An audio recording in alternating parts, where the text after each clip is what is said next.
So today I'm going to teach you how to get your footage your hlg3 footage from the ZV-E10 looking like this with no color grade. And the way you do that, let's see how it actually looks without this adjustment. So I'm going to move, not here. This is the regular hlg3 BT2020, and this is how it looks without any settings changed. And now we're going to move to picture profile off to notice exactly what the difference is in terms of dynamic range. I'm going to put some white paper right over here so you can see it's way more overexposed. And not only that, but the details in the shadows and in the colors are not very good when you use the regular picture profile. That's why, let's change back to the hlg3, the regular one with actual color science. We call it color depth. That's exactly how, and I'm going to show you in the beautiful, what's it called? The beautiful phone. I'm going to film with my phone, and you should have a piece of paper like this and note down everything that you need to change.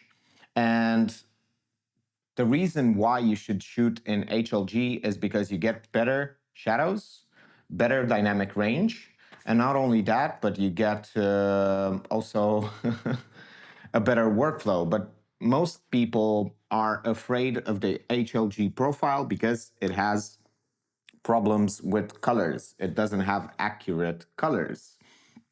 And when you change these settings, you should actually do a test and change from 0 to 7 the color, to +7 to -7, and do your own taste and see exactly how you can change the colors to your own desires and needs for that particular shoot. And this assumes that you have the correct white balance. For me, I use a gray card to have the correct white balance. And also, when you set the correct white balance, you need to set the B and A. You have a square with colors, and you set it to 0 and 0, because when you take the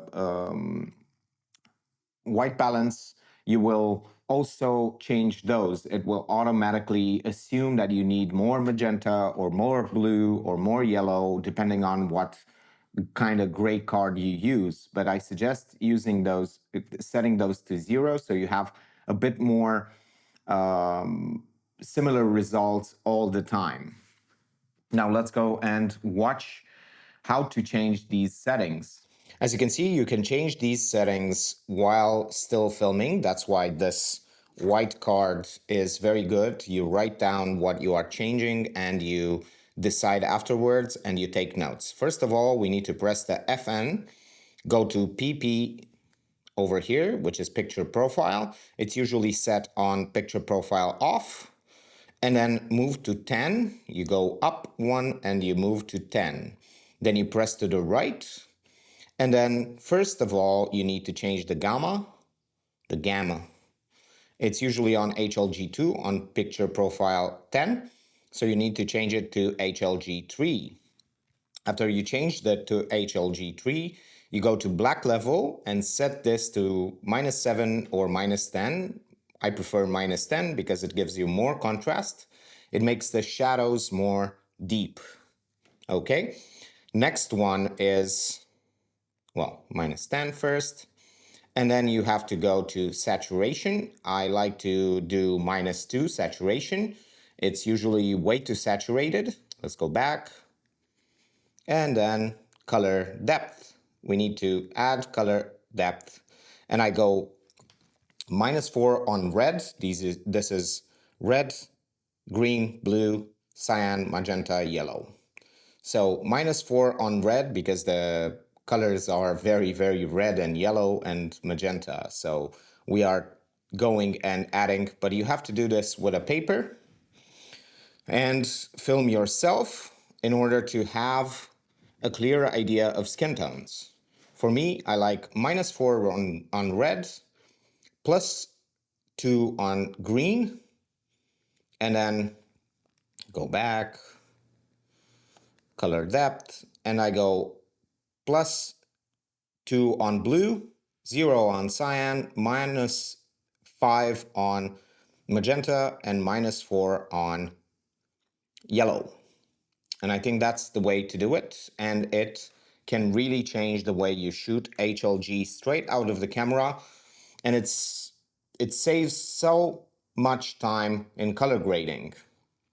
And you're going to see once again the results on screen, how it looks when you have these on and when you don't have them set at all. A side-by-side comparison, flipping through them right now. So let's go to HLG3 with no adjustments and then with adjustments right now.